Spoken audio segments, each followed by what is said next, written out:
영성에도 색깔이 있다. 하나님과의 친밀함으로 이끄는 9가지 영적 기질. 서문. 오랜 세월 교회는 교인들에게 기도의 방법도 하나, 예배의 방법도 하나, 성경 공부의 방법도 하나라고 말해왔다. 구원의 길이야 당연히 예수 그리스도지만 우리의 복된 구주를 예배하고 사모하는 방법은 얼마든지 많다. 하나님의 관심은 우리가 기도하는 것 자체에 있을까? 아니면 기도의 시간과 방법에 있을까? 내가 믿기로 우리 하늘 아버지는 그 자녀들을 기뻐하시며 그들의 다양성으로 인해 즐거워하신다. 하나님은 하늘 아버지께 가까이 가는 것을 생애 목표로 삼는 자녀들을 찾고 계신다. 당신이 그 방향으로 나가는데 이 책이 도움이 되기를 기도한다. 일부. 영성의 길. 우리는 그리스도인들에게 똑같은 영적 처방을 내릴 때가 많다. 성장하는 그리스도인이 되고 싶습니까? 30분 내지 60분간 큐티 습관만 들이고 주일 아침마다 교회에만 나오면 됩니다. 대개는 표준화된 큐티에 약간의 변화를 가한 것이다. 왜 그럴까? 간단하고 일괄적이며 사람들에게 책임감을 심어주기 쉽기 때문이다. 하지만 많은 그리스도인들의 경우 그것만으로 안 된다. 나는 내 안에 표준화된 큐티로는 절대 만져지지 않는 부분들이 있다는 것을 발견했다. 큐티 훈련은 유익했지만 그것만으로 충분치 않았다. 내 영적 존재의 다른 부분들은 잠자고 있었다. 아울러 나는 다른 사람들도 나와 동일한 좌절을 맛보고 있다는 사실을 깨닫기 시작했다. 도대체 모든 사람들이 똑같은 방식으로 하나님을 사랑해야 할 까닭이 무엇인가? 그런데도 우리는 아이오와의 농부한테나 워싱턴 DC의 변호사한테나 똑같은 유형의 영성을 처방하고 있다. 기독교 신앙 고전을 읽고 내 여정을 남들과 나누면서 나는 하나님과 더욱 친밀해질 수 있는 다양한 길들을 발견했다. 그 길들은 서로 다른 영성의 사람들에게 새로운 영적 활력을 일깨워 주었고, 그리하여 그들 내면에 여태 한 번도 만져지지 않았던 부분들이 만짐을 입었다. 이런 발견을 계기로 나는 사람마다 다른 하나님 사랑의 방식을 설명하기 위해 다양한 영적 기질의 탐색에 나섰다. 영적 기질이란 성격 기질과는 구분되어야 한다. 영적 기질의 초점은 각자 하나님과 관계 맺는 가장 좋은 길을 이해하여 그분과 가까워지는 새로운 길들을 개발하도록 돕는 데 있다. 성경을 보면 창세기부터 요한계시록까지 동일한 하나님이 계심을 알 수 있다. 그러나 사람들이 그 한 하나님을 예배한 방식은 가지각색이었다. 아브라함은 종교적 성향이 있어 가는 곳마다 단을 쌓았다. 모세와 엘리야의 경우 악의 세력들과의 다양한 대결이나 하나님과의 대화 속에 행동주의 영성의 색채가 풍긴다. 다윗은 열정적 예배 방식으로 하나님을 기뻐했는가 하면 그 아들 솔로몬은 무수한 제사를 드려 하나님께 대한 사랑을 표현했다. 영적 기질들의 이름을 붙이고자 내가 두 번째로 연구한 분야는 역사상 교회의 분리였다. 기독교 역사의 여러 논쟁을 살펴보면서 나는 하나님과 관계 맺는 방식의 차이가 그중 많은 논쟁의 배후가 된 것을 발견했다. 로마 카톨릭, 루터교, 칼빈주의, 재침예파 모두 하나님을 사랑했으나 사랑의 표현 방식이 독특했다. 근본적으로 신학의 차이도 많았지만 예배의 기호와 관련된 부분들도 있었다. 예배의 기호가 갈릴 때마다 그리스도인들은 서로 배우기보다는 분리를 택해 새 교회를 시작할 때가 많았다. 안타깝게도 일부 그리스도인들은 자기가 별 흥미를 못 느끼면 모든 체험의 정당성을 문제 삼는 경향이 있다. 예를 들어 향이 기도에 도움이 되는 그리스도인이 있는가 하면 향의 사용을 무조건 이상하게 여기는 그리스도인도 있다. 두 그리스도인은 교리상 중립적인 예배의 기호를 가지고 신앙 문제와 할 것 없이 서로의 차이를 존중해야 한다. 하나님은 우리에게 서로 다른 성격과 기질을 주셨다. 이 차이가 예배에 반영되는 것은 지극히 당연한 일이다. 칼 융은 인성을 묘사하고자 4가지 특성 기준을 개발했다. 그 기준을 이사벨 브릭스 마이어즈가 체계화한 것이 유명한 마이어즈 브릭스 성격 검사다. 영적 기질과 성격 기질이 다르기는 하지만 브릭스의 유형을 통해 우리는 하나님과 관계 맺는 다양한 방식을 가늠해 볼 수 있다. 하나님은 우리를 다양한 성향과 소양을 지닌 존재로 지으셨다. 성경 인물들과 교회의 역사적 운동들과 다양한 성격 기질을 사용해 우리는 9가지 영적 기질을 찾아볼 수 있다. 1.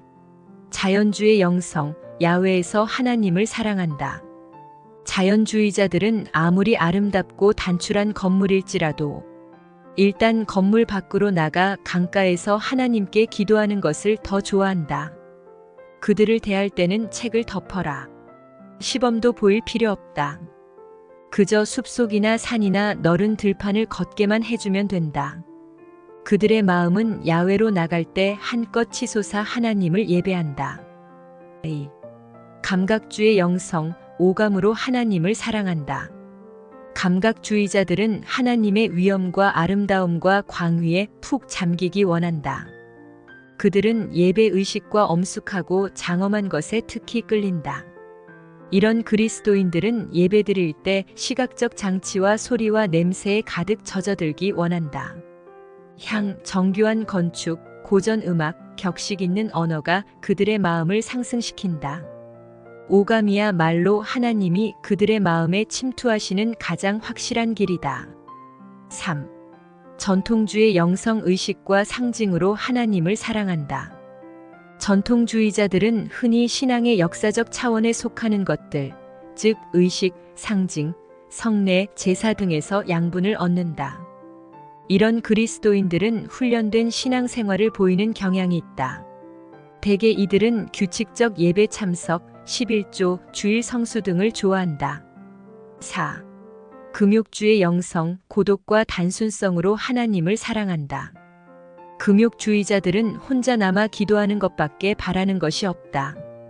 그들을 대할 때는 의식이나 종교의 부속물, 바깥 세상의 소음을 모두 거둬라. 주의를 산만하게 할 만한 것을 모두 치우고 그림도 없고 시끄러운 음악도 없이 혼자 단순성 속에 기도하게 하라. 5. 행동주의 영성, 참여와 대결로 하나님을 사랑한다. 행동주의자들은 정의의 하나님을 섬긴다. 그들이 가장 좋아하는 성경 말씀은 예수께서 성전을 정화하신 기사일 때가 많다. 그들이 정의하는 예배란 악에 맞서 죄인들에게 회개를 촉구하는 것이다. 이런 그리스도인들은 흔히 교회를 다시 세상에 나가 불의와 일전을 벌이기 위한 재충전의 장소로 본다. 6. 박애주의 영성, 이웃 사랑으로 하나님을 사랑한다. 박애주의자들은 남을 섬김으로 하나님을 섬긴다. 그들은 가난하고 초라한 이들 속에서 그리스도를 본다고 고백하곤 한다. 그들은 남들과의 관계 위에 쌓아 올려진다. 보통 사람들은 남을 돌보는 일이 피곤할 수 있지만 박애주의자에게는 오히려 재충전이 된다. 7. 열정주의 영성, 신비와 축제로 하나님을 사랑한다. 열정주의자들의 영적 혈액은 예배의 흥분과 신비이다. 감각주의자들이 아름다움에 애워싸이기 원하고 지성주의자들이 개념을 붙들고 씨름하기 원하듯 열정주의자들은 즐거운 축제에 감격한다. 이런 그리스도인들은 하나님과 그리스도인의 삶의 응원단장들이다. 8. 묵상주의 영성, 사모함으로 하나님을 사랑한다. 묵상주의자들은 하나님을 연인으로 지칭한다. 사랑하는 아버지와 신랑의 이미지가 그들의 하나님관을 주도한다. 거룩한 낭만으로 들어서는 아가서야말로 그들이 제일 좋아하는 성경 본문일 수 있다. 이런 그리스도인들은 세상에서 가장 순결하고 가장 깊고 가장 밝은 사랑으로 하나님을 사랑하고자 한다. 9. 지성주의 영성, 생각으로 하나님을 사랑한다. 지성주의자는 회의론자일 수도 있고 헌신된 신자일 수도 있으나 어느 경우든 칼빈주의, 유아 세례, 여성 안수, 예정설 따위의 교리를 공부하는 경우가 많다. 그들에게 신앙이란 체험 못지않게 이해의 대상이다. 그들은 하나님에 대해 새로운 사실을 깨달을 때 그분이 가장 가깝게 느껴질 수 있다. 이상적 그리스도인은 전부는 아니라도 다수의 영적 기질을 보여줄 수 있다. 앞으로 기질별로 하나하나 자세히 살펴보는 과정에서 알게 되겠지만 나는 모든 기질의 모본으로 예수님을 꼽았다. 이 책을 다 읽고 나면 당신은 자신의 영적 기질들을 알 수 있게 될 것이다. 그러나 우리 모두에게 꼭 필요한 공통 분모가 마가복음 12장 30절에 나와 있다. 예수님에 따르면 신앙의 모든 참된 표현에는 4가지 본질적인 요소가 있다. 우리는 하나님을 사랑하되 마음을 다하고 목숨을 다하고 뜻을 다하고 힘을 다하여 사랑해야 한다. 온전한 그리스도인에게는 흠모, 신념, 헌신, 봉사가 나타나야 한다. 책을 전체 다 읽음으로써 당신은 그리스도인들이 배워온 하나님께 사랑을 표현하는 방식에 대해 훨씬 더 포괄적 시작을 얻게 될 것이다. 우리는 어떻게 삶의 계절 속에서 하루하루 하나님을 사랑하는 법을 배울 것인가? 어떻게 그 사랑을 늘 새롭게 간직할 것인가? 하나님을 향한 경배와 이해에 어떻게 자라갈 것인가? 그것은 그분과 함께 시간을 보냄으로 가능하다. 그 관계를 갖고 온 그리스도인들의 수많은 방식을 일단 이해하면 그분 곁에 더 바짝, 더 꾸준히 걸을 수 있는 길들이 우리 앞에 더 많아질 것이다. 2부 영성의 9가지 색깔 1장 자연주의 영성, 야훼에서 하나님을 사랑한다. 예배드리는 장소가 우리 예배의 질에 지대한 영향을 미칠 수 있다. 자연주의자들은 의례적 건물과 푹신한 회중석을 떠나 하나님이 친히 지으신 전혀 새로운 성전, 즉 야훼로 나가고 싶어 한다. 야훼로 나가면 글자 그대로 메마른 심령에 단비가 내리고 딱딱한 영혼이 녹을 수 있다는 것을 자연주의자들은 보아왔다.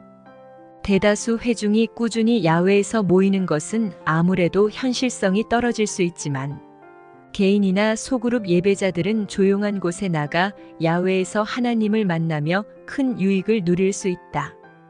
현대 문명의 이기 때문에 오랫동안 가려진 진리이긴 했지만 분명 성경은 야훼에서 읽도록 된 책이다. 구약과 복음서의 많은 예화와 비유는 자연의 바탕을 둔 것이며 따라서 자연 속에서 그 의미와 힘이 되살아난다. 구약에 나오는 하나님의 현현, 즉 그분이 임하신 사건은 대부분이 광야에서 일어났다. 하나님은 사막에서 하갈을, 산에서 아브라함을, 강나루에서 야곱을, 불붙은 떨기나무에서 모세를 만나주셨다. 예수님도 피조 세계의 아름다움을 찾으셨다. 사역 초기에 그분은 나사렛을 떠나 호숫가의 가버나움에 가서 사셨다. 하나님이 첫 남자와 여자를 위해 낙원을 지으셨을 때 그것은 휴양시설이었던가? 하나님은 나무가 울창하고 강이 넷으로 갈라져 흐르는 동산에서 아담과 하와와 함께 거니는 쪽을 택하셨다. 야훼에서 배울 수 있는 교훈은 날마다 우리를 기다리고 있다. 계절이 바뀔 때마다 전혀 새로운 캐스팅으로 우리 마을을 찾아온다. 조나단 에드워즈는 공책에 자연의 언어와 교훈이라는 제목의 글을 남길 만큼 자연의 비유를 좋아했다. 장미에 가시가 있다는 사실은 모든 현세의 단맛에 쓴맛도 섞여 있음을 우리에게 가르치는 것이라고 그는 말했다. 파리를 잡아먹는 거미는 마귀와 유혹을 나타내주며 바다로 흐르는 강물은 만물이 하나님을 향한다는 것을 상징한다. 우리가 듣기만 한다면 하나님은 피조 세계를 통해 말씀하실 것이다. 책을 읽거나 설교를 듣는 당신의 시간이 고인 물처럼 정체돼 보이거든 코트와 지팡이를 들고 밖으로 나가라. 거기 닿지 않는 학교가 있다.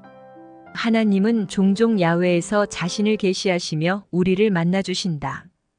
개혁교단의 벨기에 고백서 제2조는 하나님은 우주의 창조와 보전과 통치를 통해 우리에게 알려지신다. 우주는 가장 기품 있는 책으로 우리 눈앞에 있다.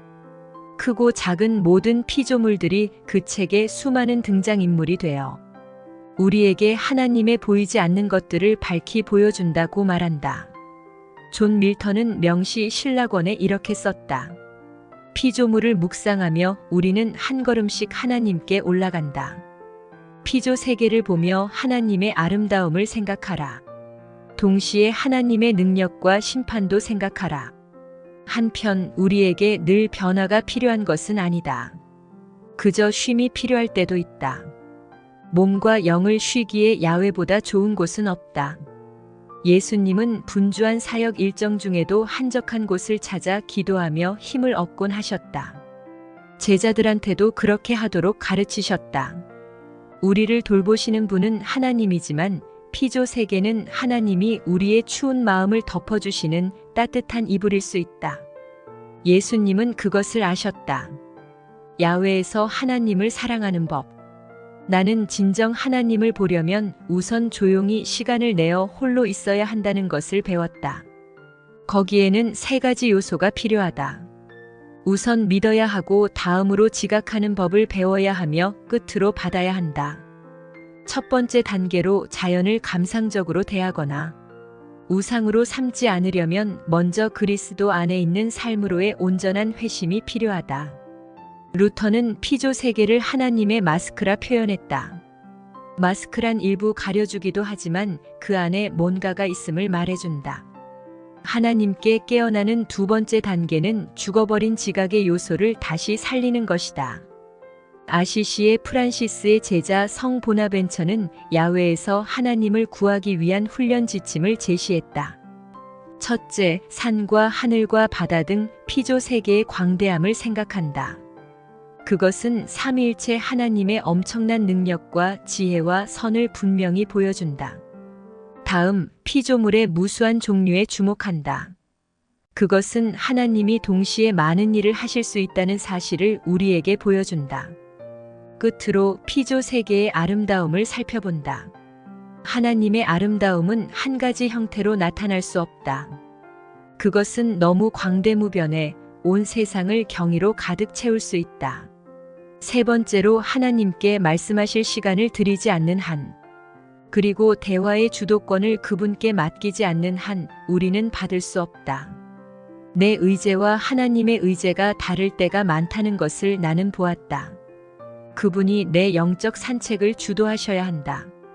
그분은 내가 들어야 할 말을 아신다. 숲에 가거든 받으러 가라. 걱정일랑 집에 두고 가라. 자연주의 영성의 유혹. 개인주의. 예수님은 야외에서 홀로 시간을 보내셨으나 다시 세상에 돌아가기 위한 준비로 그리하셨다.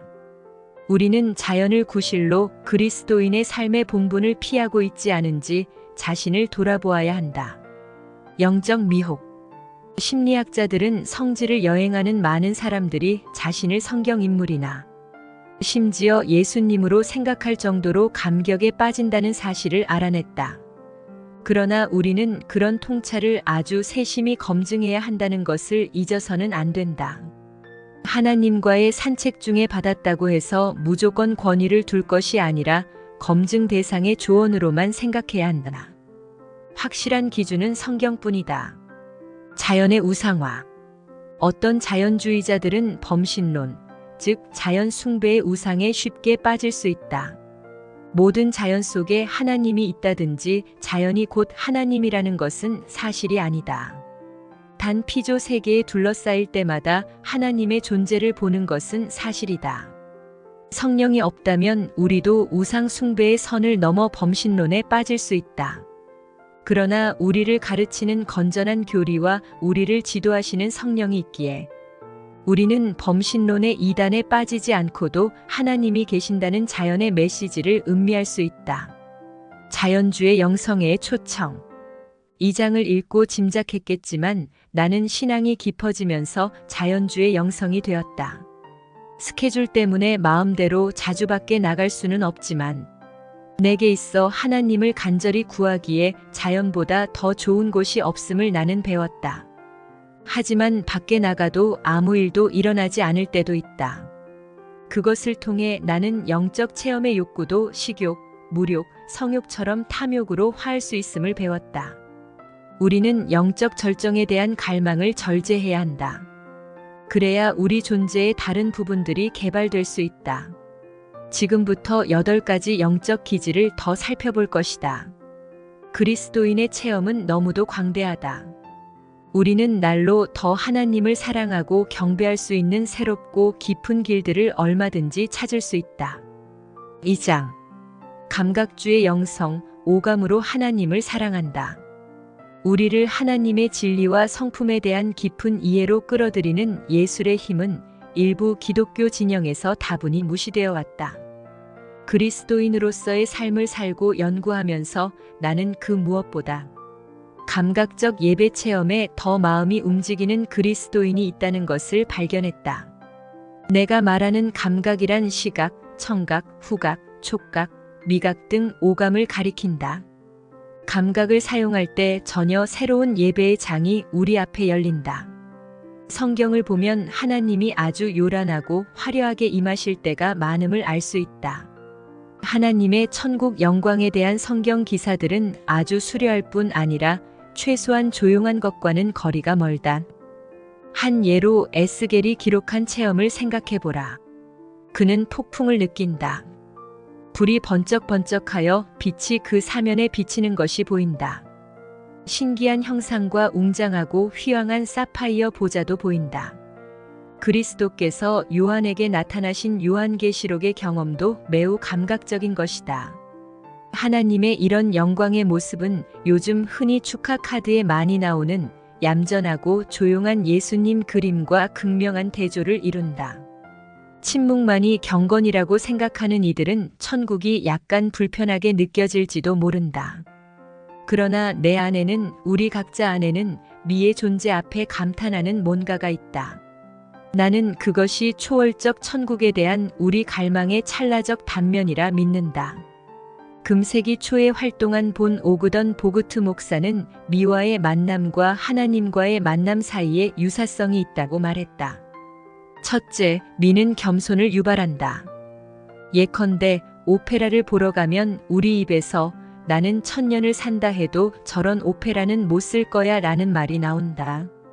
보그트에 따르면 둘째 단계는 우리를 굴욕에서 존엄으로 데려간다. 그런 오페라는 쓸 수 없을지 몰라도 내가 할 수 있는 다른 일이 있음을 우리는 깨닫는다. 셋째 단계는 다른 세계관을 낳는다. 가치 없는 것은 사라지고 참되고 선한 것이 나타나 자라난다. 마지막 넷째 단계는 현실 세계로 돌아가야 한다는 인식을 낳는다.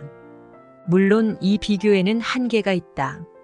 하나님을 만나면 도덕성이 높아지며 적어도 마땅히 그래야 하지만 미에는 그런 결과가 없다.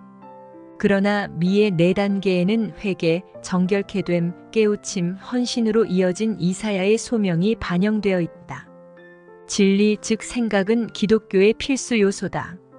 그러나 감정도 중요하다. 보그트는 진리 표현의 그릇인 상징, 성례, 의식 없이는 사람들이 진리를 이해할 수 없었다고 주장한다. 거기가 미가 끼어드는 자리다. 오감으로 하나님을 사랑하는 법. 우리는 오감을 하나님이 지으셨다는 사실을 잊어서는 안 된다. 기독교 예배에 감각이 사용된 방식을 몇 가지 살펴보자. 청각 시편 96편은 이렇게 시작된다. 새 노래로 여호와께 노래하라. 온 땅이여 여호와께 노래할지어다. 시편 147편, 149편, 150편은 신자들에게 악기를 연주해 하나님을 예배할 것을 권고한다. 아주 현실적인 의미에서 회중은 설교 때보다 특별 음악 순서 때 더 살아있을 수 있다. 위대한 작곡가 핸델은 특정 코드를 사용해 다양한 느낌을 살려냈다. 루터는 성경이 본래 읽기보다는 듣도록 된 책이라는 흥미로운 주장을 폈다. 루터의 통찰의 타당성이 과학으로 입증되고 있다. 성경을 그냥 읽기보다는 읽혀지는 소리를 들을 때 우리의 생각은 더 활성화된다. 후각, 냄새는 기억을 굳혀줄 수 있다. 지금도 존슨즈 베이비 샴푸 냄새를 맡으면 나는 우리 아이를 목욕시키던 일이 떠오른다. 구약시대의 향이 예배에 중요한 역할을 한 것도 냄새의 바로 그런 특성 때문이 아니었나 생각된다. 예배 후 남아있는 향기는 신자에게 예배의 경험을 되살려준다. 그렇게 한동안 지나면 신자는 냄새에 조건화되어 하나님의 임재에 의식적으로 들어갈 수 있다. 시편 141편 2절에는 향이 하나님께 드려지는 기도의 상징으로 나타난다. 성경에 분향의 부정적 사례도 등장하지만 그것은 우상 숭배와 연관된 경우이거나 타락한 신앙 속에 들여진 경우다. 그러나 향의 사용은 하나님의 은혜를 얻어내기 위한 것이 아니라 그리스도인들의 기도를 돕기 위한 것이다. 그것은 수단이지 목표가 아니다. 촉각, 언젠가 나는 고난주간에 주머니에 못을 하나 넣고 다닌 적이 있는데 그 못이 고난주간 내내 회개와 중보기도를 일깨워 주었다. 촉각은 커뮤니케이션 통로다. 감각주의 영성의 그리스도인들에게 특히 그렇다. 정교회 예배에는 입맞춤이 자주 있다. 그들은 십자가, 제단, 거룩한 기명 등에 입맞춘다. 입술을 대는 것은 대상의 소중함을 인정하는 길이다. 그것은 밖으로는 물론 안으로도 강력한 고백이 된다. 시각이 우리에게 미치는 영향은 다른 어떤 감각보다도 클 것이다. 연구진들은 시각의 활용으로 의지에 영향을 입힐 수 있다는 사실까지 밝혀냈다. 의지는 믿음대로 살려는 우리의 헌신과 직결된다. 기독교 예배와 기도에 시각이 사용된 것은 성육신에서 기원한다. 물론 시각은 구약시대에도 예배의 필수 요소였다. 본 오그된 목사는 건물을 지나치게 편안하게 또는 지나치게 냉랭하고 단조롭게 꾸며서는 안 된다고 경고한다. 예배당들은 우리를 예배로 부르기 위해 지어졌다. 안에 들어서는 순간 생각이 하나로 향할 수 있도록 말이다. 예배실 외에도 그림이나 성상의 형태로 시각을 사용해온 그리스도인들도 있다. 어른들의 경우 하늘을 보면서 예배하거나 기도하거나 시편을 외우면 방해되기는커녕 오히려 말의 진실성이 더해질 수 있다. 시각의 영향은 막대한 것인 만큼 예배에 통합하는 것이 절대 바람직하다. 미각, 우리는 성찬의 감각적 측면 때문에 자칫 성찬이 요구하는 헌신을 도외시하지 않도록 주의해야 한다. 그러나 맛은 건강한 성찬 체험을 강화시켜 줄 수 있다. 서둘러 치르지 않고 시간적 여유를 갖는다면 특히 그렇다. 미각은 기도에도 사용될 수 있다. 단 것은 하나님의 선하심을 연상시킬 수 있고 쓴 것은 응답 없는 듯한 기도를 꾸준히 지속하게 해줄 수 있다. 맛과 예배가 연결되도록 우리 자신을 조건화한다면 하루에도 몇 번씩 예배를 떠올릴 수 있다. 감각주의 영성의 유혹. 알맹이 없는 예배, 감각은 우리를 속일 수 있다. 음악을 통해 감정이 고조될 때 특히 그렇다. 나는 깊다 못해 두렵기까지 한 헌신의 노래들을 아무 생각 없이 부르는 내 모습에 놀랄 때가 있다.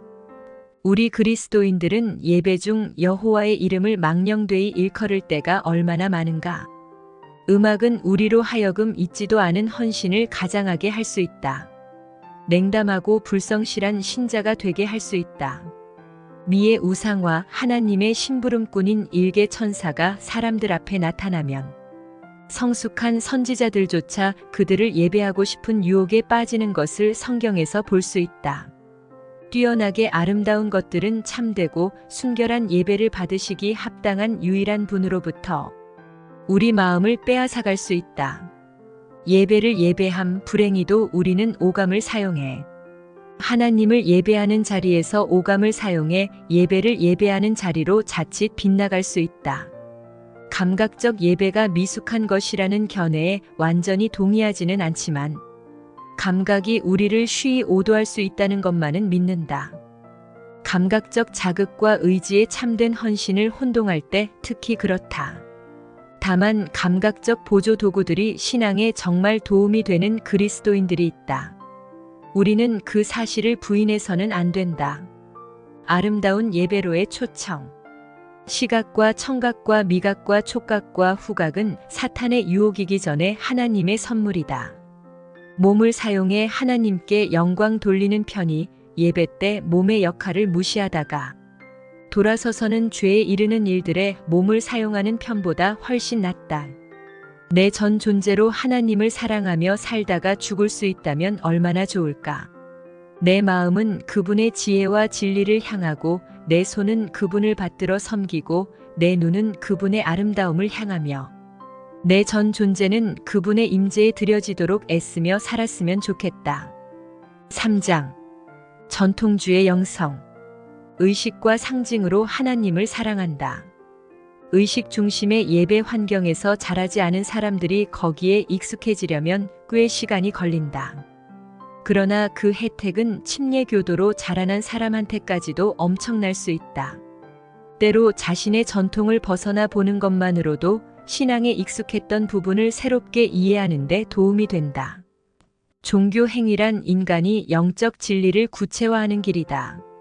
그래서 성경에는 거룩한 종교 행위의 전통이 즐비하다. 아브라함은 단을 쌓음으로 믿음을 표현했다. 그렇게 함으로 아브라함은 자신의 신앙의 틀을 입히려 했다. 이스라엘의 종교를 정형화하기 시작하실 무렵 하나님은 우상 숭배를 배격하시고 대신 모세에게 흙으로 번제단을 만들 것을 명하셨다. 신약에도 종교 의식을 준수한 인물들이 많이 나온다. 예수님은 규례대로 안식일마다 회당에 가셨다. 베드로와 요한은 규칙적으로 정해진 기도 시간을 지켰다. 그들은 그리스도인들이 일정한 종교 행위로 양분을 얻을 수 있다는 사실을 친히 모본을 통해 밝혔다. 전통주의 영성의 세 가지 요소. 의식. 의식의 힘은 간단히 말해 강화된 행동의 힘이다. 어떤 의식들이 가장 적절할 것인가에 대해서는 개신교, 천주교, 동방정교 그리스도인들마다 의견이 다를 수 있겠지만 모든 그리스도인은 의식을 통해 유익을 얻을 수 있다. 의식은 성례처럼 우리를 하나님의 영광에 들어서게 하는, 그러면서도 인간이 체험하기에는 너무나 큰 힘에서 우리를 보호해주는 길이 된다. 교회사에서 한때 부활절은 40일 축일이었다. 40일은 바쁜 문화에 너무 과해 우리는 그것을 4일로 줄였다. 하지만 이것조차도 현대 그리스도인들에게 부담이 되고 있다. 꼭 그럴 필요가 없다. 절기 준수는 그 나름의 자리가 있다. 우리가 어떻게 접근하느냐에 따라 그것은 생기 없는 의식이 될 수도 있고 삶을 바꿔놓는 만남이 될 수도 있다. 크리스마스와 부활절을 특별하게 지내려 각별하게 애쓰는 어머니는 가족들에게 기독교 예배의 모본을 제시하는 것이다. 특정 일요일과 축일들의 의미를 설명해주는 아버지는 자녀들에게 엄청난 목회를 하고 있는 것이다. 성경의 묵상은 모든 그리스도인의 중요한 공급원이지만 전통주의 영성에 특히 그렇다. 성경과 관련된 특정 의식들은 낡은 관습에 실제로 새로운 의미를 더해줄 수 있다. 성경을 큰 소리로 낭독한다. 시편을 활용한다. 똑같은 성경 본문을 마음에 외워질 때까지 계속 되풀이해 읽으면 큰 유익을 얻을 수 있다. 당신이 30대에 날마다 읽던 시편의 한 장을 80세에도 읽는다면 그 위력이 얼마나 크겠는지 상상해보라. 하루를 성경으로 시작한다. 교회력을 기념하라. 기독교의 기초는 물리적 세계 속에 침투해 들어오신 하나님께 있다. 교회력을 기념하는 것이 그리스도인의 예배에 큰 도움이 될 수 있는 까닭이 거기에 있다. 기념의 시간을 통해 우리는 그리스도의 몸을 세우기 위해 내가 담당해야 할 몫을 다시금 되새길 수 있다. 또한 많은 그리스도인의 경우 기도의 형식 내지 습관을 정해두는 것이 기도의 틀을 잡는 데 도움이 되었다. 이런 틀이 기도를 방해하는 사람들도 있겠지만 이런 형식이 있어 오히려 기도의 훈련과 진실성이 더 향상되는 사람들도 있다. 잡념 때문에 고생하거나 기도가 아직 초보인 사람들이 특히 그렇다. 형식을 따라 기도하는 그리스도인은 기도를 제대로 배울 수 있다. 초기 기독교 문서에 보면 1세기 기독교인들은 대개 주기도문으로 하루 3차례 기도하는 것이 상례였다. 3세기 초의 기독교 지도자 터툴리아는 알렉산드리아의 클레멘트처럼 3시, 6시, 9시에 기도할 것을 권했다. 삶 속에서 하나님의 임재를 더 강하게 느끼려면 오히려 짧더라도 잦은 기도가 도움이 될 수 있다. 상징. 상징은 바른 삶의 필수 불가결한 이 도덕적 기억을 보존하는 데 도움이 된다. 하나님은 상징의 사용을 인정하셨다. 상징이란 구원받는 것과 하등 무관하다. 오히려 그 구원의 효력을 우리의 일상생활에 실현시켜주는 것이 상징이다. 예컨대 운전 중 믿음대로 살기가 어려운 그리스도인이라면 백미러 위에 상징을 달아 혹 성질이 끓어오를 때 그것을 보고 자제할 수 있다. 성령은 물론 흔히 비둘기나 불로 상징된다. 삼위일체는 역사적으로 삼각형이나 겹쳐진 세원으로 상징되어 왔다. 십자가는 흔히 기독교의 주된 상징 중 하나이지만 이 상징에도 많은 변형이 있다. 그러나 상징은 신앙의 중심이 될 때 위험해진다. 아무리 좋은 것이라도 왜곡될 수 있다. 하지만 왜곡된 것은 상징을 사용하는 방법이지 상징 자체가 아니다. 희생. 수많은 전통주의자들이 사순절을 지키는 이유의 핵심도 바로 희생의 개념이다. 해방된 그리스도인들은 사순절을 지킬 이유가 무엇인가? 라고 물을 만도하다. 물론 진정한 의미에서 우리는 하나님께 아무것도 드릴 수 없다. 그러나 희생을 바친다는 개념은 하나님이 우리의 종이 아니라 우리가 그분의 종임을 일깨워준다.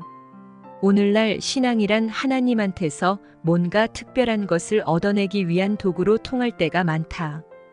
역사적으로 신앙의 사람들은 하나님께 뭔가 소중한 것을 기꺼이 드리려 했던 이들이다. 전통주의 영성에서 일상생활에 희생의 개념을 통합하는 것은 기독교의 핵심 요소에 대한 좋은 귀감이자 보전이다.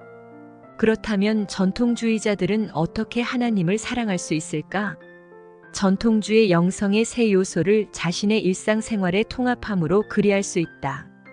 우선 세 범주 중 하나를 골라 그것을 서서히 삶 속에 적용하는 것이 좋다. 상징이 예배 속에 통합되거든 이제 다른 범주로 넓혀갈 차례다. 한 해에 한 가지 의식을 더하는 것도 좋은 방법이다.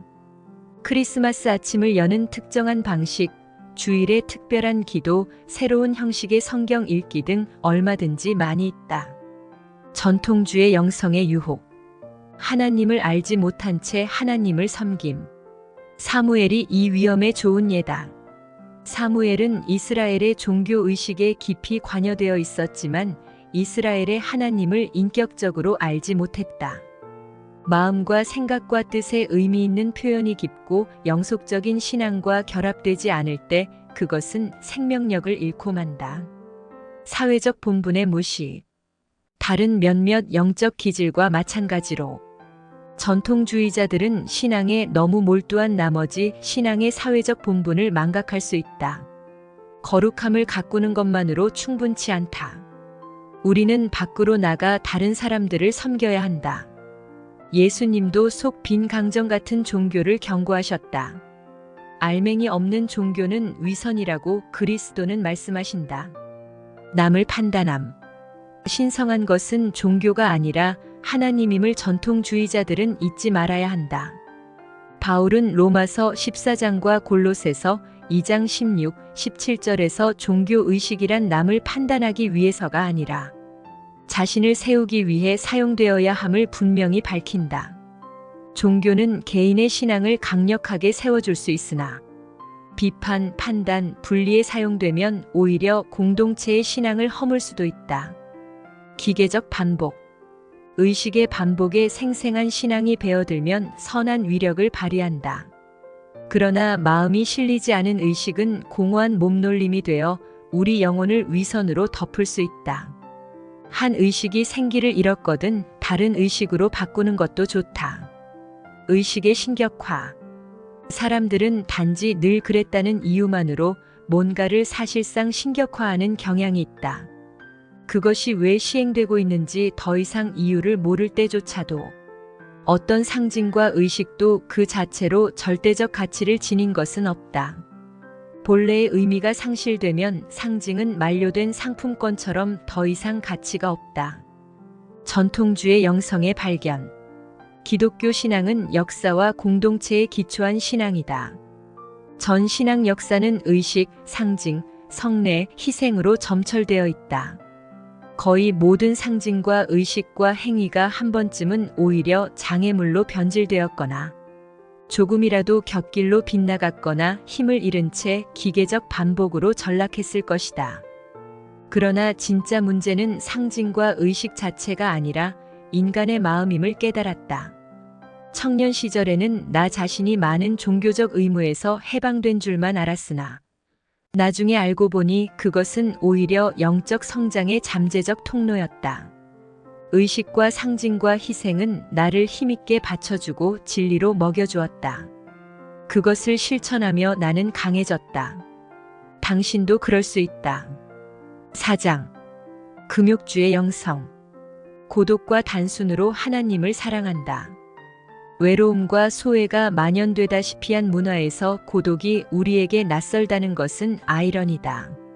청빈이라는 말에는 도덕적 엄격함, 수수함, 엄숙함, 담백함, 단순함 등 여러 가지 의미가 있다. 금욕주의 영성도 이런 의미가 다 해당된다. 고독한 금욕주의자 하면 당장 세례 요한이 떠오르지만 예수님도 그런 성향이 있었다. 공생애를 시작하시기 전 예수님은 고독과 금식으로 40일을 보내셨다. 그분은 기도란 은밀한 곳에서 해야 한다고 가르치셨고 언젠가는 제자들이 금식할 것을 전제로 말씀하셨다. 그리고 어려운 순간마다 다시 고독을 찾으셨다. 또한 구약에도 금욕주의 영성의 특징이 여러 군데 나온다. 비단 나시린의 경우만 아니라 신자들에게 애통을 명하는 장면에서도 볼 수 있다. 축제를 즐기는 열정주의자들은 시편에서 값진 말씀들을 만날 수 있지만 금욕주의자들은 예레미야에가 다니엘, 요엘에서 귀한 말씀을 많이 만날 수 있다. 그렇다면 모든 그리스도인의 예배에는 분명 청빈과 고독이 들어설 때와 장소가 있다. 그러나 이 특정한 영성을 지닌 이들에게는 그 두 특성이야말로 예배의 가장 소중한 형태일 것이다. 금욕주의 영성의 세 가지 세계. 고독. 금욕주의자들은 근본적으로 내면의 실존을 산다.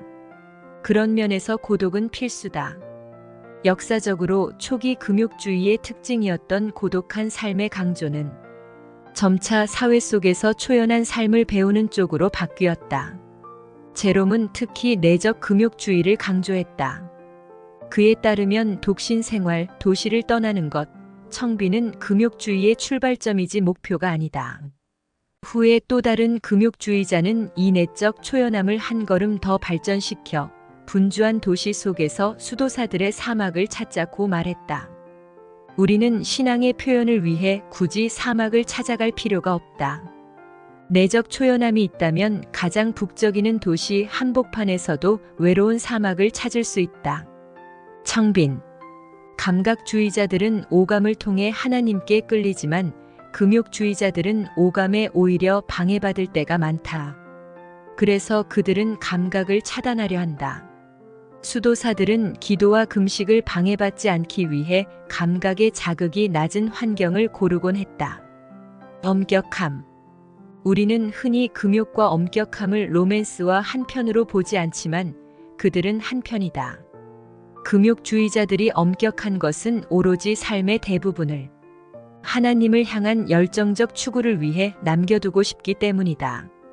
기독교의 참된 금욕은 고난이자 자기 부인을 목표로 구하지 않고 수단으로, 즉 하나님을 더 사랑하기 위해 다른 것을 사랑하는 길로 구한다.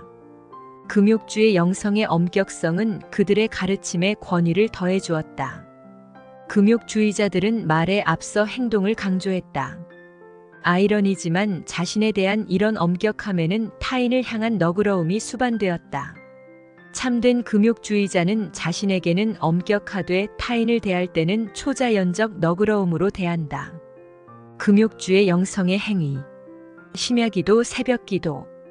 20세기의 수사 바질 페닝턴은 잠을 놓치는 것보다 중요한 것은 남들이 보통 잠들어 있는 시간에 깨어 있는 것이라고 말한다.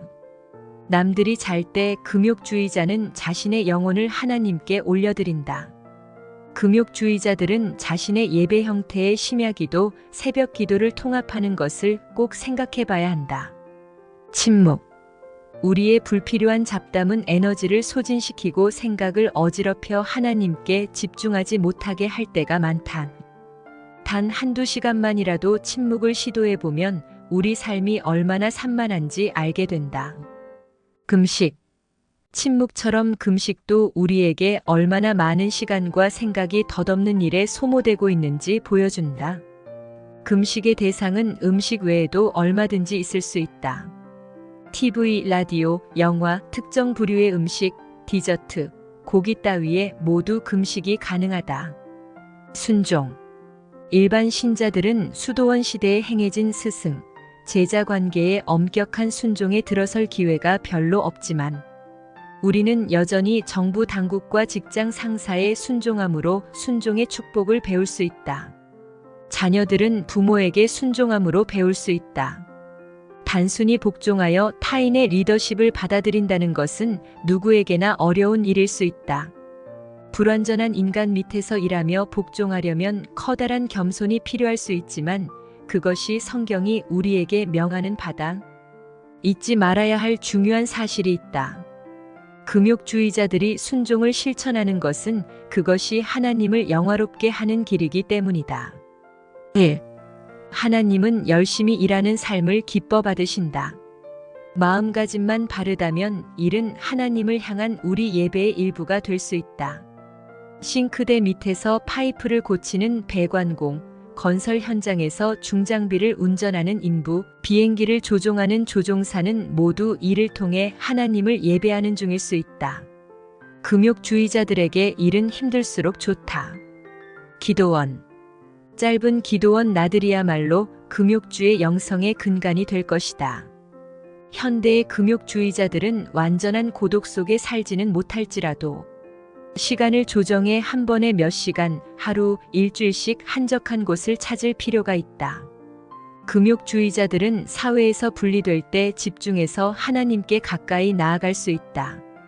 단순한 삶.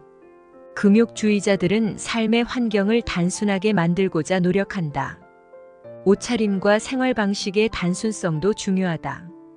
금욕주의자들은 빡빡한 스케줄을 피하며 기도하는 방의 작은 입상들을 늘어놓지 않는다. 고난을 견딤. 엄격한 훈련에는 고난이 전제된다.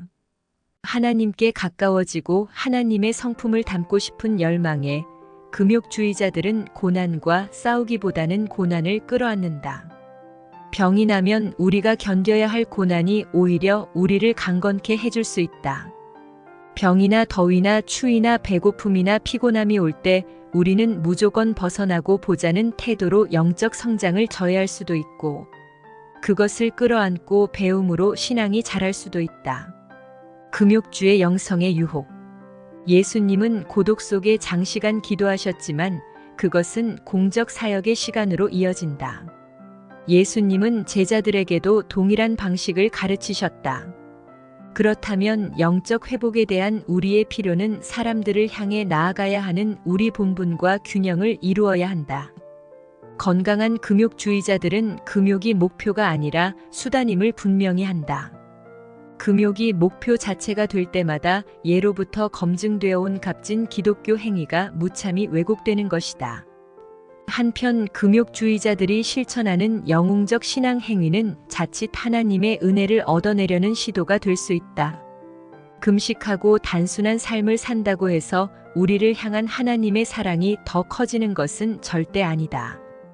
하나님의 사랑은 절대적이며 그분의 용서는 우리가 행하는 영적 체험에 근거한 것이 아니라 그리스도께서 이미 완성하신 사역에 기초한 것이다. 금욕주의 영성의 초청. 금욕주의자들은 더 높은 삶, 영혼의 삶을 증거한다. 독일의 위대한 순교자요, 신학자인 디트리히 본헤퍼는 우리 안에 금욕주의자의 요소가 없다면 그리스도를 따르기 어렵다고 말했다. 금욕적 행위들은 우리를 곁길로 빠지지 않게 지켜준다. 내 두드러진 기질이 무엇이든 금욕의 실천은 우리 여정의 진보에 도움을 준다. 5장. 행동주의 영성. 참여와 대결로 하나님을 사랑한다. 행동주의자들을 모방하는 사람들도 많지만 멸시하는 사람들도 똑같이 많다. 사실 성경에도 행동주의자가 많이 나온다. 엘리야와 모세 같은 지도자들에게서 그리스도인의 행동주의 영성을 찾아볼 수 있다. 행동주의자들은 영광과 오명을 안고 성경의 신앙 역사에 뛰어든다. 모세는 시작부터 행동주의자였다. 방향이 잘못되긴 했지만 이스라엘 동포를 옹호하다 이집트 사람을 죽였던 것이다. 그 후 얼마 안 되어 행동주의자 모세는 과격한 목자들한테 당하는 아가씨들을 구해준다. 모세의 예는 내게 큰 위로가 된다.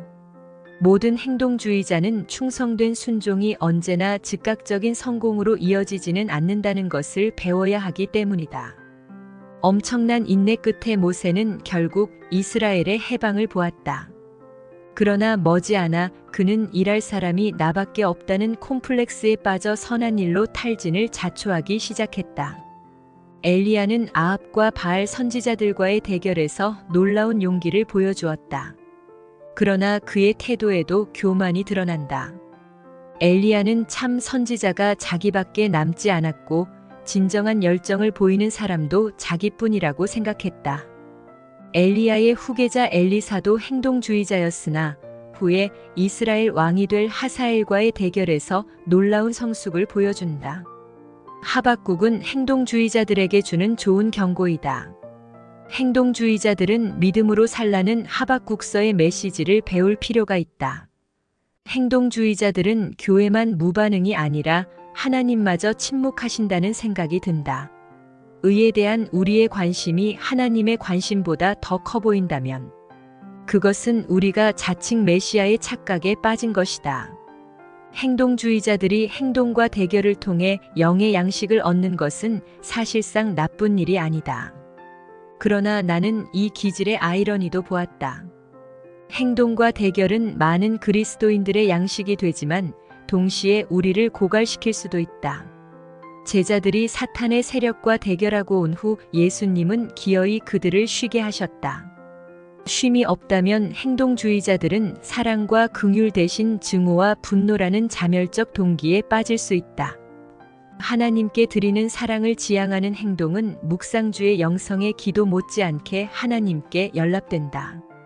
그러나 그것이 대결을 위한 대결을 지향할 때 우리는 하나 되게 하시는 성령을 섬기는 것이 아니라 죄악된 분열의 영을 부추기는 것이다. 행동주의자가 취할 수 있는 행동의 형태는 많다. 19세기의 찰스 디킨스는 런던 고아들을 위해 탄원했는가 하면 톨스토이는 학대받는 사람들을 열정으로 그려냈다. 찰스 피니는 아직도 노예 제도를 믿는 그리스도인들에게 세례 주기를 거부했고 윌리엄 윌버포스는 자기 조국 영국에서 노예 제도와 싸웠다. 프랭크 셰퍼는 그리스도인들이 새로운 아이디어에 마음을 여는 것도 좋지만 실제로 교육, 이데올로기, 선거 과정, 국책 사업, 시위, 대중매체, 교회의 독선, 가정 강화 등의 분야에서 적극적으로 일을 벌여야 한다고 주장한다. 행동주의 영성으로 하나님을 사랑하는 법. 현장을 걷는 기도. 많은 행동주의자들이 현장을 걷는 기도로 특별한 유익을 얻을 수 있다. 전도자는 도시의 한 블록을 빙 돌면서 조용히 중보기도를 올릴 수 있다. 중보기도자는 정부 청사를 돌면서 정의를 위해 기도할 수 있다. 행진. 수많은 그리스도인들이 모여 예수님을 축하하며 행진하는 예수행진이 예기치 않게 되살아나고 있다. 되살아난다고 말한 것은 아드키 바로크 시대로 거슬러 올라가도 선조들의 그런 행진을 찾아볼 수 있기 때문이다. 중보기도. 날마다 악과 불의에 맞서 대결하는 것이 행동주의자의 천성인 만큼 그들은 초점을 잃거나 악에 오염되지 않도록 기도할 필요가 있다. 기도하지 않는 행동주의자는 머지않아 냉담해지며 주변의 대다수 그리스도인들을 멀리할 수 있다. 행동주의 영성의 유혹. 판단적 태도. 대다수의 영성 작가들이 이구동성으로 말하는 것이 있다. 믿음이 성숙할수록 우리는 자기 삶의 죄를 더욱 버리려 하지만 동시에 다른 죄인들을 더욱 긍휼히 여긴다는 것이다. 죄에 대한 거룩한 증오뿐 아니라 우리의 사랑도 자라야 한다. 자기 의와 비판적 태도는 그리스도의 긍휼을 닮은 모습이 아니다. 역사와 성경을 통해 우리는 하나님의 일을 하되 하나님의 방식으로 해야 된다는 것을 배운다. 야망과 섹스. 많은 일을 성취했으나 성적 부도덕에 빠진 형제 그리스도인들의 사연은 너무나 많아 굳이 다시 꺼낼 필요가 없다.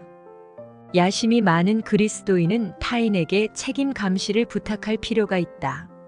야망과 은밀한 힘이 만나면 성적 범죄의 옥토가 된다. 행동주의 영성은 이 점에 있어 다른 많은 기질보다 유혹이 많을 수 있다. 엘리트 의식과 적이. 사무엘상 30장에서 좋은 경고를 만날 수 있다. 전투 중 많은 병사들이 맹추격으로 피곤해지자 다윗은 보급품을 지키도록 그들을 남겨두고 다른 병사들과 함께 나가 전쟁을 마무리한다. 추격을 계속했던 승리의 개선 용사들 사이에 엘리트 의식이 생겨났다.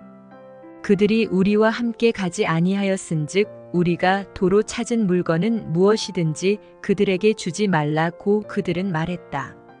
다행히 다윗이 끼어들었다. 다윗은 이것을 율례와 규례로 삼아 향후에도 싸운 병사나 보급품을 지킨 병사나 똑같이 보상을 받도록 했다. 이것은 사도 바울이 다양한 영적 은사와 소명을 존중해야 한다고 입버릇처럼 말한 것과도 통한다. 활동과 통계 수치에 집착함. 진실성과 노력은 든든한 두 다리다. 그러나 의자의 안정성을 주려면 두 다리만으로 부족하다. 행동주의자들에게는 진실성과 노력 외에도 신중한 기도가 필요하다. 언제나 그렇듯 예수님은 낮이면 열심히 일하고 밤이면 열심히 기도한 사람의 완전한 표본이다. 베드로는 행동에 빨랐다가 나중에 후회할 일이 많았던 사람의 표본이다. 개인적 성화의 소홀함. 예수님은 이웃의 눈에서 티를 빼내기 전 먼저 우리 자신의 눈에서 들보를 빼라고 말씀하셨다. 사회 참여는 절대 개인적 성화를 대체할 수 없다. 사실 개인의 성화 없는 사회 참여는 득 못지않게 해가 될 수 있다. 고귀한 소명. 교회는 행동주의자들, 선지자들과의 사이가 불편할 때가 많았다.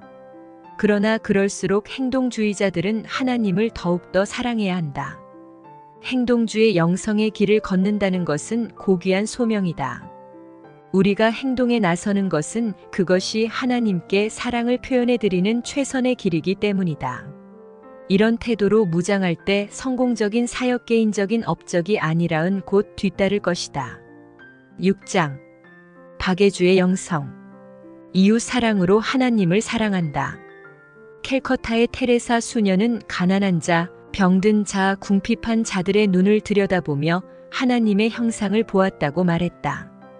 그녀는 다른 사람들을 사랑함으로 하나님을 사랑하는 법을 배웠다. 이렇게 말하면 상담 분야 사람들은 의존 증세를 잔뜩 우려할지 모른다.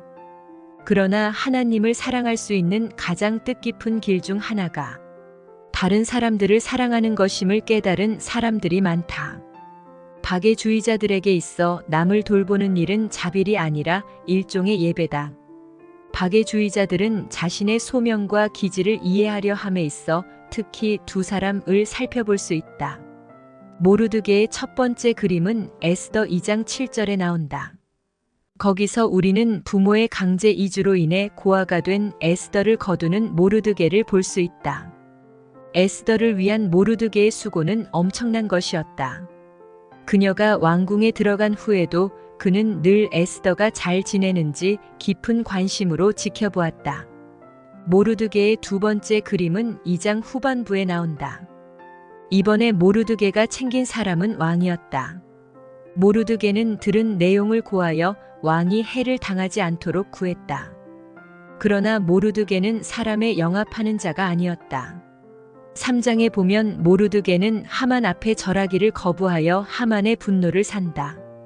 모르드게는 남을 섬김으로써 하나님을 섬길 수 있을 때는 남을 섬겼으나 그 둘이 서로 충돌할 때는 하나님을 기쁘시게 했다. 유사일의 진정 온전한 인간은 오직 예수님뿐이었다. 그래서 그분께는 이 책에 나오는 영적 기질이 모두 보인다. 그 중에서도 예수님은 긍휼의 완전한 표상이었다. 예수님은 병든 자, 귀신 들린 자, 잃어버린 영혼을 돌보셨다. 그분은 제자들에게도 가난한 자에게 주라고 하셨고 친히 무리를 보시며 몹시 측은해 하셨다. 예수님은 자신의 필요를 다른 사람들의 필요보다 밑에 두셨다. 이 땅을 살다간 그 누구보다도 그분께는 꼭 이뤄야 할 더 중요한 사명이 있었다. 그런데도 그분은 시간을 쪼개 병든 자와 배고픈 자와 제멋대로 구는 무리를 돌봐주셨다. 소위 영적인 일도 우리 손에 때를 묻히지 않을 구실은 될 수 없다. 긍휼에 대한 성경의 가르침. 이웃을 돌봄으로 하나님을 사랑하라는 성경의 도전은 무수히 많다. 선한 사마리아인의 이야기는 신약 성경을 통틀어 가장 잘 알려진 비유 중 하나일 것이다. 예수님은 많은 가르침을 통해 긍휼을 강조하셨다. 그러니 신약 성경 저자인 그 제자들이 우리에게 이웃 사랑으로 하나님을 사랑하도록 가르친 것은 당연한 일이다. 요한은 우리가 형제를 사랑함으로 사망에서 옮겨 생명으로 들어간 줄을 알거니와라고 말했다. 바울도 요한과 한 목소리로 그리스도인들에게 서로 돌볼 것을 권한다. 각각 자기 일을 돌아볼 뿐더러 또한 각각 다른 사람의 일을 돌아보아. 베드로는 우리에게 서로 대접할 것과 하나님께 받은 은사를 사용해 서로 섬길 것을 권한다. 이것은 모든 그리스도인들의 삶의 일부가 되어야 한다. 하나님은 부자귀의 죄도 자귀의 죄와 똑같이 중하게 여긴다. 이웃을 섬김으로 하나님을 사랑하는 길은 얼마든지 많으며 박애주의 영성은 그것을 잘 통합한다. 생각해 볼 만한 활동들을 몇 가지 꼽아본다면 죄수와 자매결연을 맺는 것, 개인적 위기를 만난 친구를 도와주는 것, 돈을 빌려주는 것, 약물 중독과 싸우는 사람을 거드는 것, 구조대에서 자원봉사자로 일하는 것, 문맹에게 글을 깨쳐주는 것, 매 맞는 여성보호시설에서 시간을 헌신하는 것, 시각장애자를 위해 녹음해주는 것, 피곤한 부모들의 자녀를 봐주는 것 등이 있다. 성령께서 감화하고 인도하실 때 남을 도우려는 자들에게 펼쳐진 기회의 수는 제한이 없다. 전도의 도입으로 하든 아니면 다른 사람들에게 그리스도의 사랑을 나타내는 봉사로 하든 그것은 행동화된 복음의 강력한 그림이다. 남을 돌보는 것은 선지자적 행위이다. 우리는 자기중심적 동물이라 남에게 관심을 품는다는 것은 비본성적 반응이며 그래서 하나님의 초자연적 손길에 대한 증거가 된다. 따라서 하나님을 뜨겁게 사랑하기에 긍휼을 베푸는 그리스도인들은 이기적인 문화와 때로는 이기적인 교회의 예언자로서 말하는 셈이다. 이렇듯 선지자적 긍휼은 반드시 하나님께 대한 사랑에서 나와야 한다. 즉 하나님이 나를 한없이 사랑하심을 알기에 남들을 돌보는 것이라야 한다. 박애주의 영성의 유혹.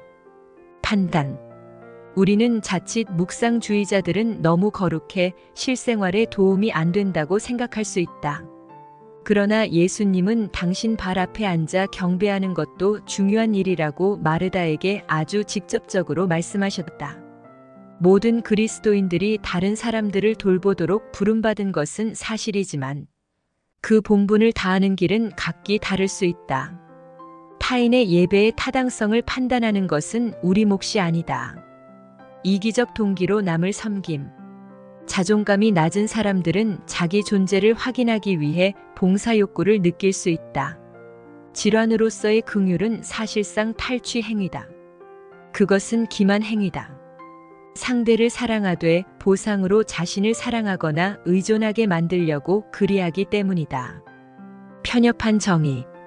행동주의 영성과 박애주의 영성에는 생각보다 공통점이 많다. 박애주의자들은 행동주의자의 동기를 판단하려는 유혹을 느낄 수 있다. 그러나 둘은 함께 일할 수 있다. 긍휼의 정의가 편협해 결국 문제 해결을 위한 장기적 돌봄과 문제 경감을 위한 단기적 돌봄의 구분을 놓치지 않도록 조심하라. 하나님 나라 사역에는 양쪽 다 필요하다. 측근 사람들을 무시함.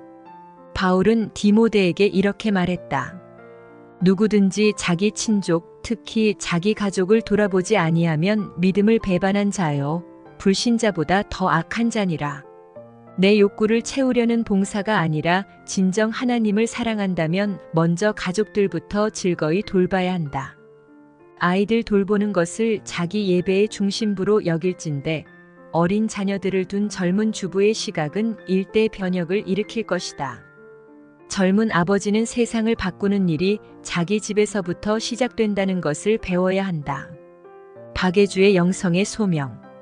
긍휼은 모든 신자의 본분이지만 이런 형태의 봉사에 특별한 은사와 소명을 받은 그리스도인들이 있다. 박애주의자들은 조용히 앉아 기도할 때보다는 성인 환자의 기저귀를 갈아줄 때 하나님의 음성이 더 선명히 들릴 수 있다.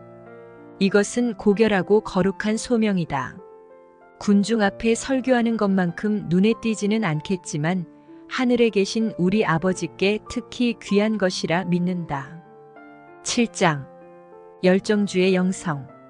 신비와 축제로 하나님을 사랑한다. 활강 스키어들을 보면 열정주의자들이 생각난다. 열정주의자들은 많은 초자연적 형태의 신앙과 아울러 축제 형태의 예배를 즐긴다. 그래서 열정주의 영성은 가장 논란이 많은 영적 기질 중 하나가 될 수 있다. 하지만 성경을 정직히 들여다보면 신비, 축제, 초자연적 사건을 풍성히 체험한 신앙인들이 분명히 등장한다. 열정주의 영성을 정의하려면 먼저 신비와 축제라는 두 단어를 명심해야 한다. 신비와 축제로 하나님을 사랑하는 법. 신비. 기독교의 신비의 측면이 있다는 것은 주지의 사실이다. 우리가 예배하고 섬기는 하나님은 초자연적 방법으로 자신을 나타내시는 초자연적 하나님이다. 이러한 체험은 열정주의 영성을 지닌 자들에게 특별히 양분이 된다. 하나님과 기독교에는 우리가 다 이해할 수 없는 부분이 있음을 그들은 이해한다. 그러나 신앙의 신비를 받아들이는 데는 장점도 있지만 위험 요소도 있다.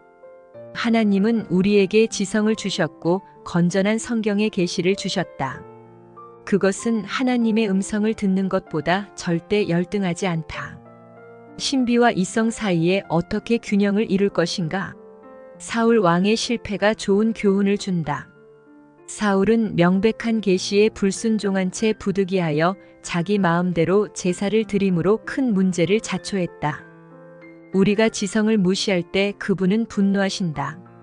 부득이하다는 생각이 들 때마다 따져보지도 않고 그대로 따르는 것은 하나님이 절대 우리에게 기대하시는 바가 아니다.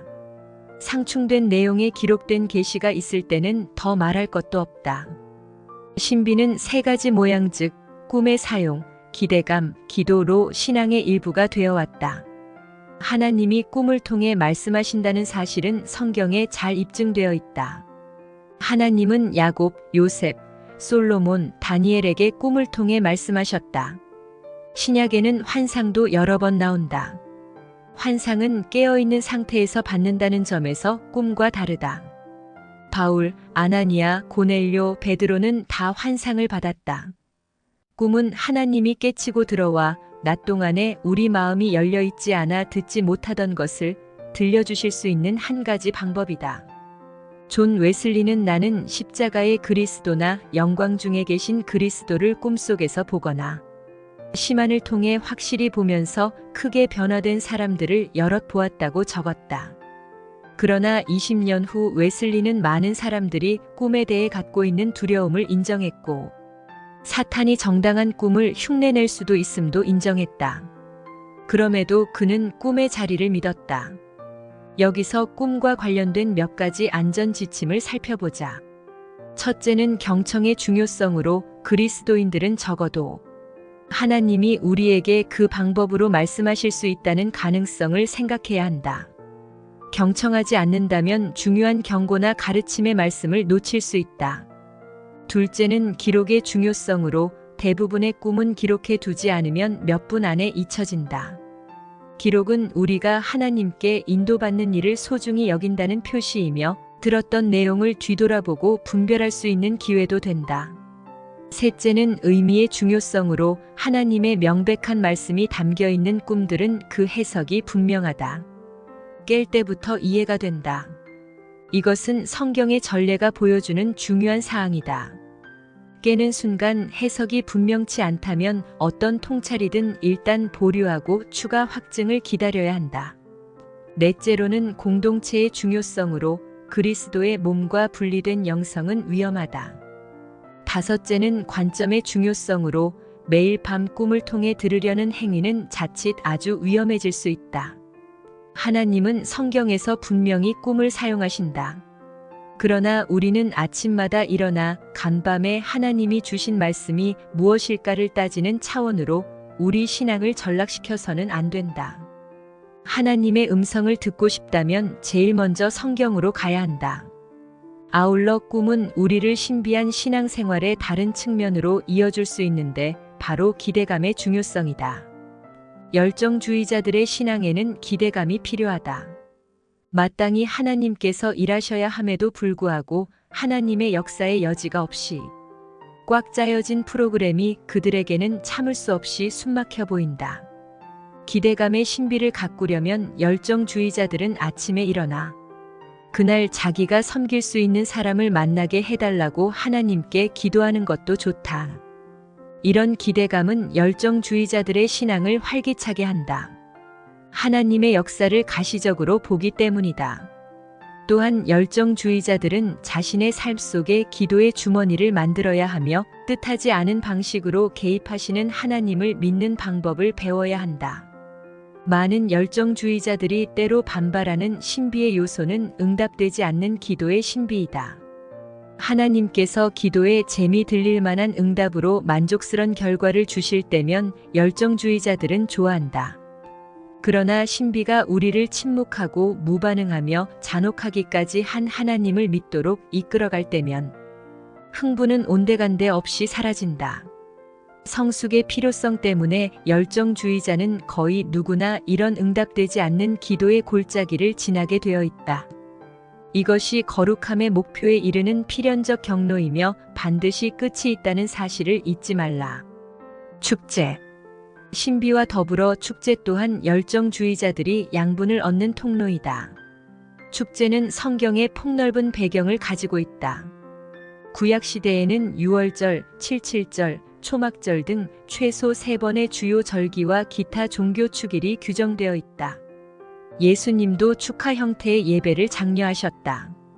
그분은 제자들과 함께 찬송을 부르셨을 뿐 아니라 종교 지도자들이 그리스도의 예루살렘 입성을 큰 소리로 축하하는 사람들을 비난하자 예수님은 만일 이 사람들이 잠잠하면 돌들이 소리 지르리라고 말씀하셨다.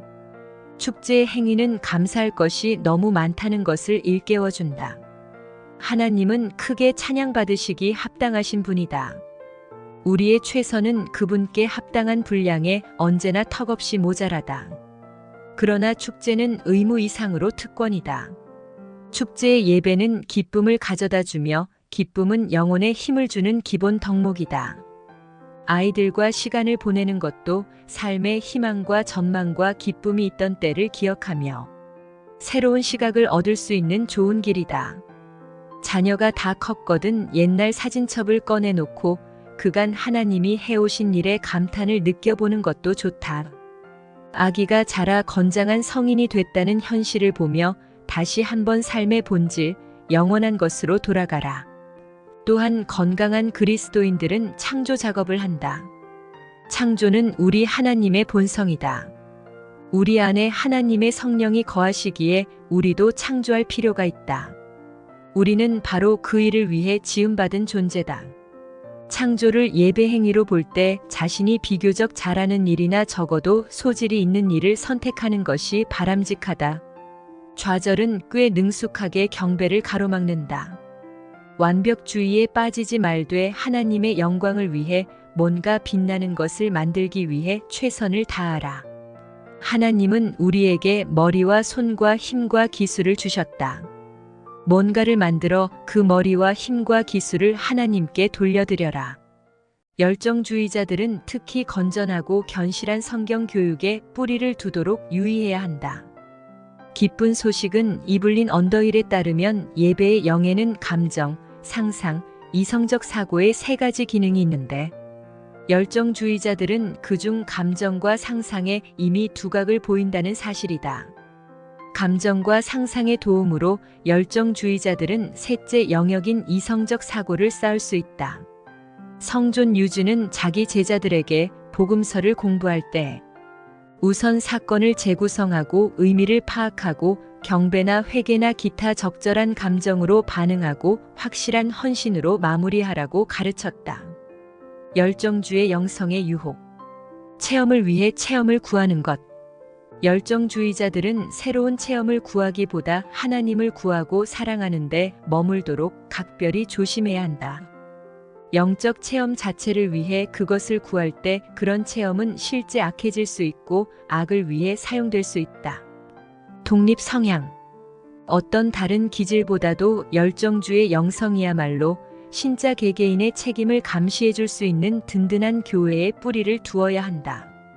교회의 감시가 없는 초자연적 체험은 재난의 확실한 전조다. 좋은 기분과 좋은 예배를 동등시하는 것. 감정이란 있다가도 없어지는 것이다. 열정주의자들이 감정을 즐기는 것은 잘못이 아니다. 다만 감정에 의존하는 것을 경계해야 한다. 열정주의 영성의 메시지. 냉소와 우울의 세상에서 열정주의자들은 이제야말로 하나님이 정말 역사하실 때다라고 말한다. 하나님께서 늘 우리가 기대하거나 바라는 대로 역사하시는 것은 아니다. 그러나 폴리에나식의 낙관론이 현실 생활에 안 맞는 것만큼이나 절망과 냉소도 참된 신앙을 흐려놓는다. 나는 열정주의자들이 귀한 은사와 특별한 소명을 받았다고 믿는다. 가장 어두운 밤에도 그들의 축제와 믿음이 그치지 않기를 바란다. 8장. 묵상주의 영성. 사모함으로 하나님을 사랑한다. 묵상주의자들이 첫째로 하고 싶어하는 일은 하나님을 사모하는 것이다. 이들은 하나님을 하늘의 배우자로 알고 묘사한다. 그들은 하나님의 얼굴을 사랑으로 응시하며 그분을 연인으로 체험하는 환희에 붙들리려 한다. 묵상주의 영성의 역할에 대한 최고의 설명 중 하나를 베냐민 지파에 대한 모세의 예언 겸 묘사에선 찾을 수 있다. 여호와의 사랑을 입은 자는 그 곁에 안전히 거하리로다. 여호와께서 그를 날이 새도록 보호하시고 그로 자기 어깨 사이에 처하게 하시리로다. 하나님의 어깨 사이에 처하는 것이야말로 묵상주의자들이 가장 좋아하는 놀이다. 그들은 하나님을 누리기 원하며 갈수록 더 깊은 방식으로 그분을 사랑하는 법을 배우기 원한다. 안타깝게도 신앙의 역사를 보면 선의의 그리스도인들이 하나님과의 사랑의 관계라는 소명과 그 깊이를 깨닫지 못한 채 오히려 신앙을 하라 하지 마라의 윤리 목록으로 전환시키곤 했다. 사모하는 마음 없는 이런 기계적 순종은 예수께서 가르치신 신앙이 아니다. 한 여자가 그리스도의 머리에 값비싼 향유를 아낌없이 쏟아붓자 일부 제자들은 격렬히 반대하지만 예수님은 그녀의 행위를 연락될 사랑의 제사로 변호해 주신다. 전통주의 영성은 묵상주의 영성을 얄팍하다고 생각할 수 있다. 지성주의자에게는 묵상주의 영성의 예배가 신비에 지나지 않을 수 있다. 그러나 하나님께는 묵상주의 영성의 예배가 소중하고 값진 것이며 반드시 보상이 따른다. 예수님은 영적 생활이란 율법이 아니라 사랑에 기초한 것임을 강조하셨다. 가장 큰 계명은 우리의 마음과 목숨과 뜻과 힘을 다해 우리 주 하나님을 사랑하는 것이라 하셨다. 예수님은 제자들에게 이제부터는 너희를 종이라 하지 아니하리니 너희를 친구라 하였노니라고 말씀하셨다. 나는 묵상을 손을 마주잡은 기도의 형태로 묘사하고 싶다. 그리스도인들은 그 상태로 하나님의 임재 안에 쉰다. 토마스 머터는 참으로 많은 그리스도인들이 자신을 향한 하나님의 엄청난 사랑과 그 사랑이 자신에게 가져다주는 유익과 행복을 사실상 전혀 모르고 있다고 말했다. 그러나 묵상주의자들은 이 사랑을 위해 산다. 그들은 천상의 연인이신 하나님의 얼굴을 응시하며 그분께 자신을 송두리째 드릴 수 있는 프라이버시와 고요한 심령밖에 바라는 것이 없다. 묵상주의 영성의 행위.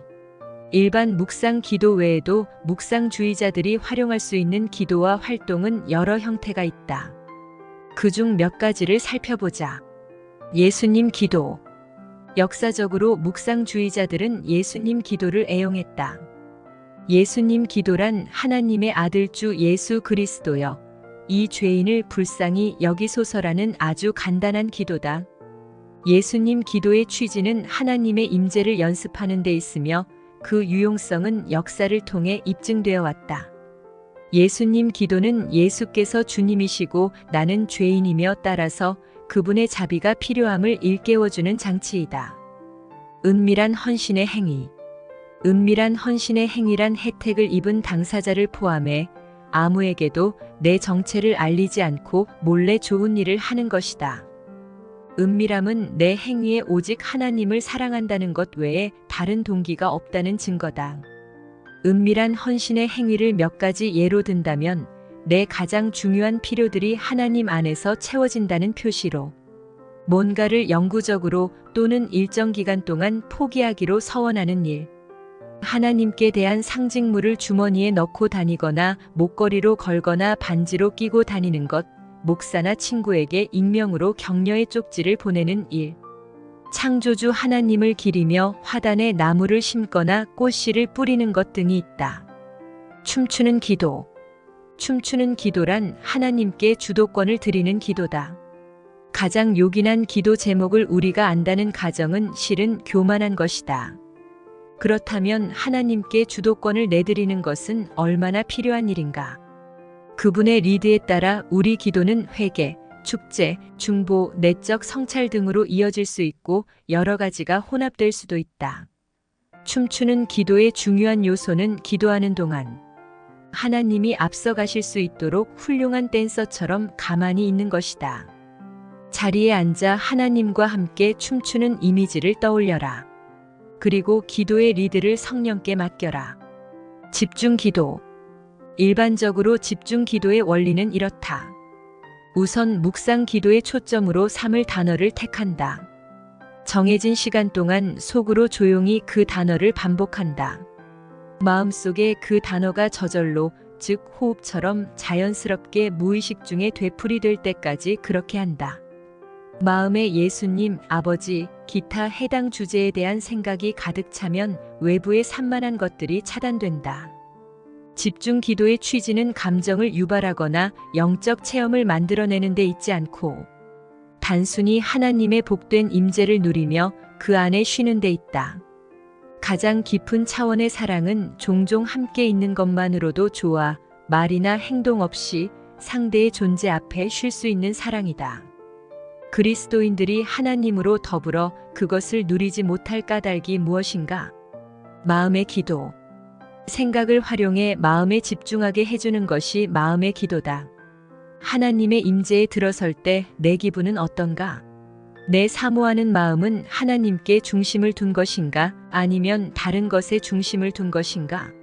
마음의 기도란 집중 기도처럼 행위의 기도가 아니라 존재의 기도다.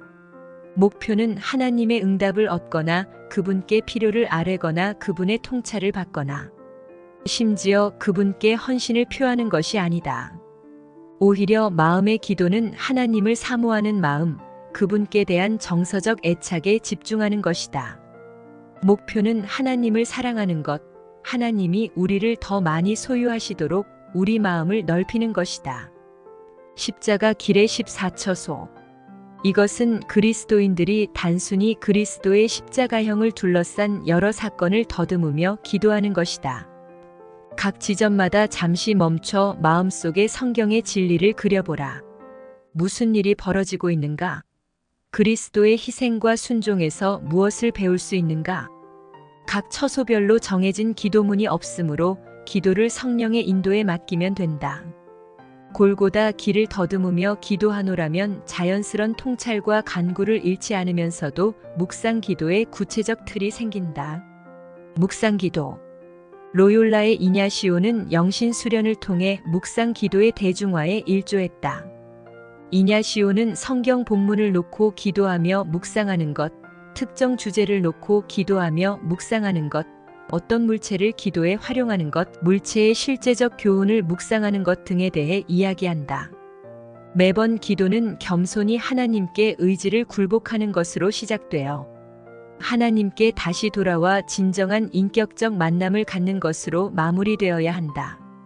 묵상주의 영성의 유혹, 균형 상실. 묵상주의자들은 간혹 성속의 이분법에 빠지는 우를 범한다. 하나님을 향한 사랑 때문에 하나님이 지으신 것과 함께 있는 즐거움이 배제되는 것이다. 건강한 묵상주의자들은 고독 속에 친밀한 기도 못지않게 풍성한 인간관계도 하나님의 사랑을 누리는 길임을 이해한다.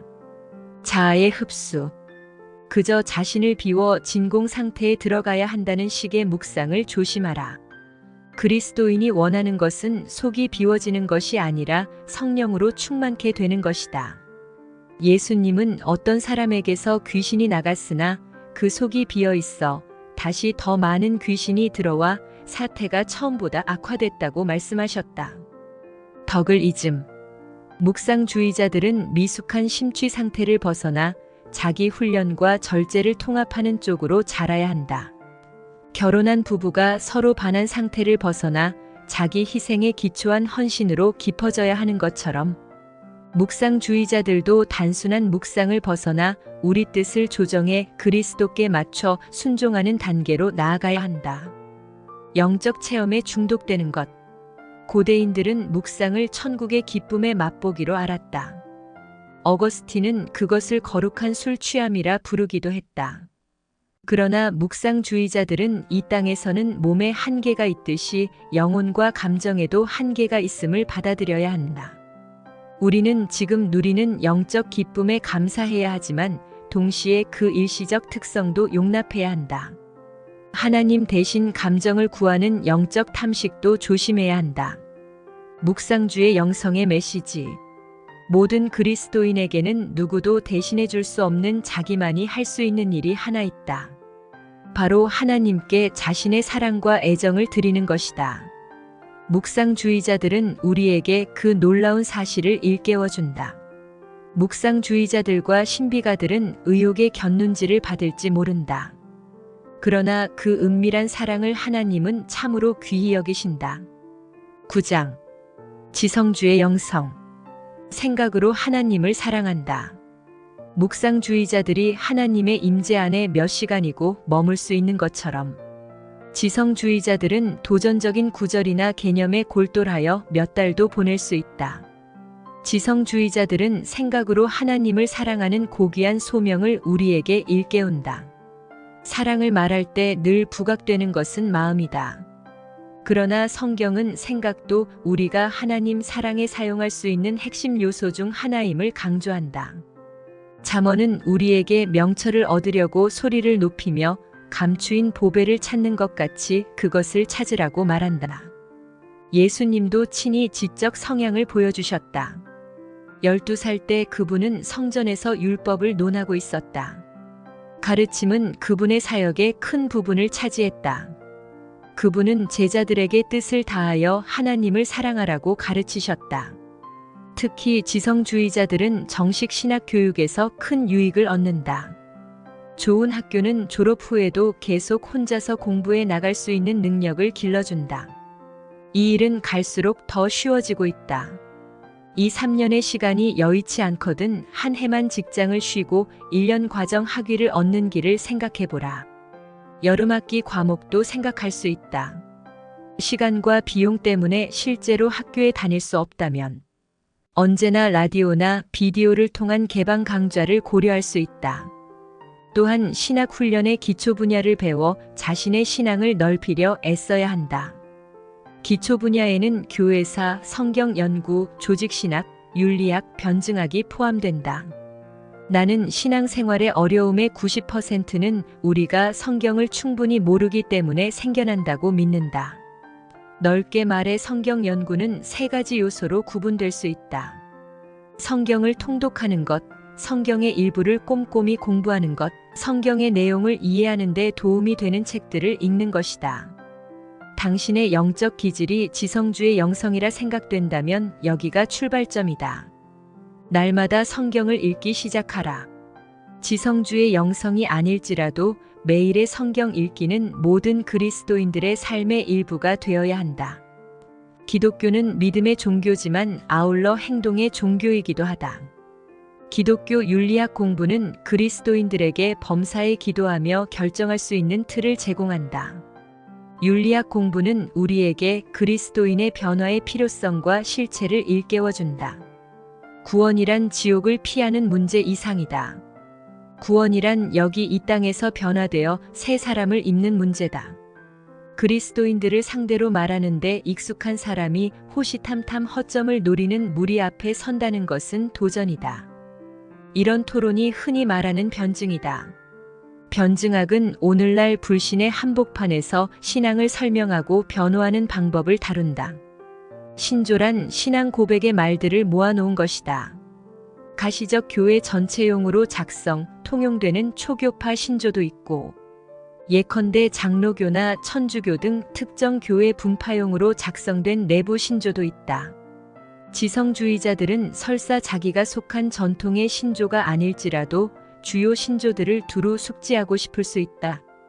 사도신경, 니케아 신조, 아타나시오스 신조, 아우구스 부르크 고백, 웨스트민스터 고백 등은 모두 좋은 출발점이 된다. 지성주의 영성의 개발. 영적 기질 테스트에서 지성주의 영성에 높은 점수가 나왔거나 그렇지 않더라도 단순히 하나님을 사랑하는 길로 지성을 개발하기 원한다면 우선 가장 흥미롭게 다가오는 분야를 선택하라. 이것은 평생의 사명이다. 하나님이 이 땅에 생명을 주시는 동안 우리는 하나님의 진리에 점차 조금씩 자신의 지성을 넘겨드려야 한다. 지성주의 영성의 유혹. 변론을 좋아함. 바울은 분열 조장을 아주 대단히 심각한 죄로 보았다. 이단에 속한 사람을 한두 번 훈계한 후에 멀리하라.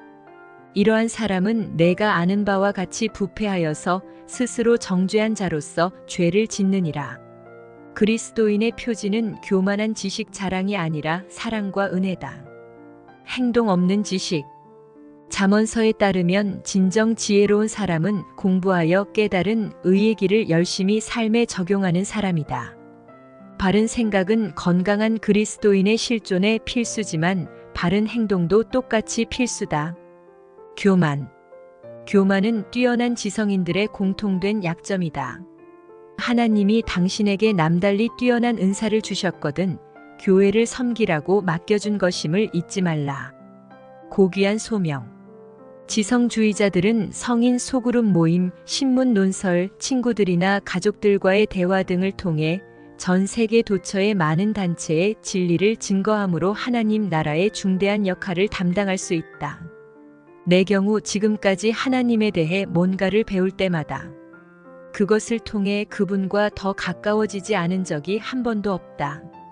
확신컨대 이것은 지성을 넓힘으로 간절히 그분의 얼굴을 구하는 모든 그리스도인의 간증이 될 수 있다.